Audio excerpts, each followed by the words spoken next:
Welcome back. The ANC has postponed its weekend NEC meeting. It was due to the situation in Nkandla. Some members were sent to the area to try and diffuse the tensions. Supporters of former President Jacob Zuma gathering there as he announced plans to challenge his 15-month sentence. Now, for more on this, let's get the views of political analyst Professor Tinyiko Maluleke. Professor, good morning to you. Do you think the ANC handled the situation outside Nkandla well this weekend?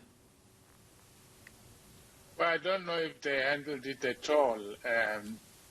I know that a delegation was sent there. An ANC delegation went there. It's not clear whether they managed to make headway, either in meeting Zuma or not. Perhaps we could talk about the fact that they at least postponed their NEC in light of the worrying developments at Nkandla. That was the first time in a week of storms, really, that they took some clear action, and I think they should be commended for that, for stepping in, because this is, after all, their former president. But beyond that, I'm not sure what they have really done assertively to intervene in this situation. Well, I'm not sure commend, Professor, might be the right word, if I can perhaps respectfully disagree. If they cancelled an NEC meeting, they obviously knew it was important enough to postpone this NEC meeting, but then, as you say, they didn't do very much this weekend. So what would you have liked to have seen the ANC do this weekend? Well, it's really not for me or you to prescribe for the ANC what to do. What we do know is that we are in a crisis at the moment, whichever way you want to couch it. And the crisis has been caused or is around a former leader of the ANC. He is arguing that his rights are being undermined or have been undermined by the Constitutional Court and other courts, especially the commission, the Zondo Commission. He is now appealing, in inverted commas, against a Constitutional Court ruling. So these are problems over which you would expect the ANC to say something formally.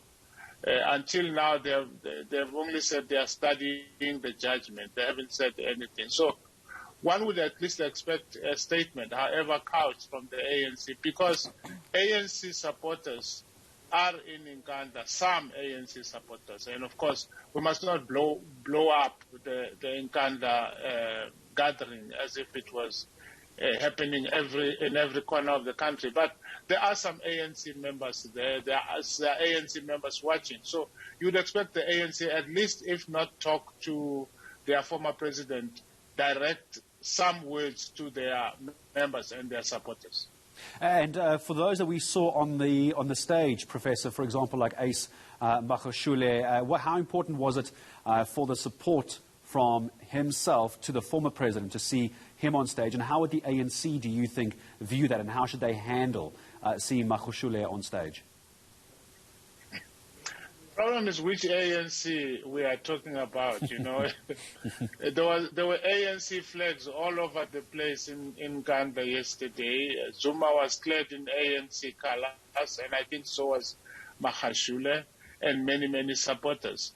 So when we say the ANC, we have to distinguish which ANC we talk about. And that's part of the problem that the ANC is facing, because they were asserting their membership of the ANC. Magashule, in his speech, insisted that no one should tinker with the branches as they are, and if you are suspended, you must stay in, and so on. So there is clearly a battle for the soul of the ANC taking place, and perhaps 2022 elections.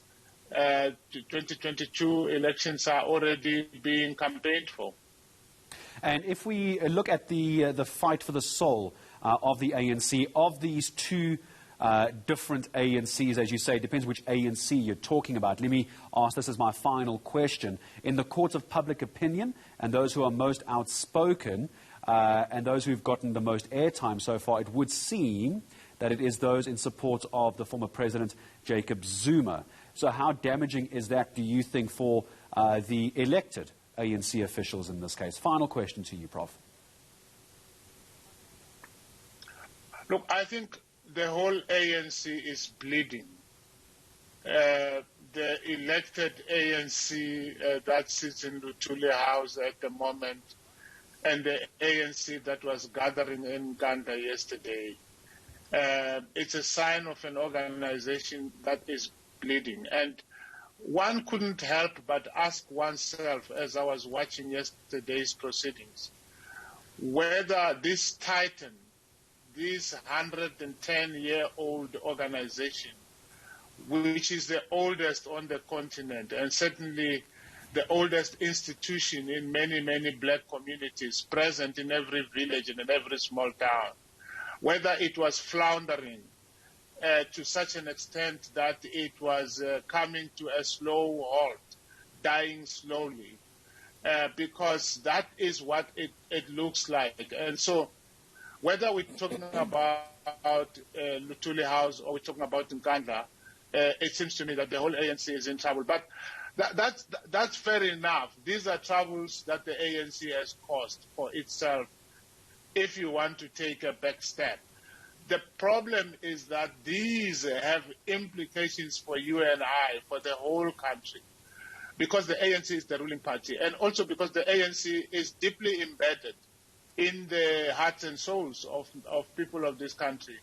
And it takes time for them to reckon with mistakes that the ANC is doing.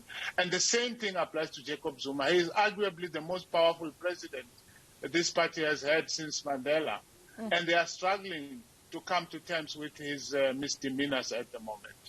And I appreciate your views as always.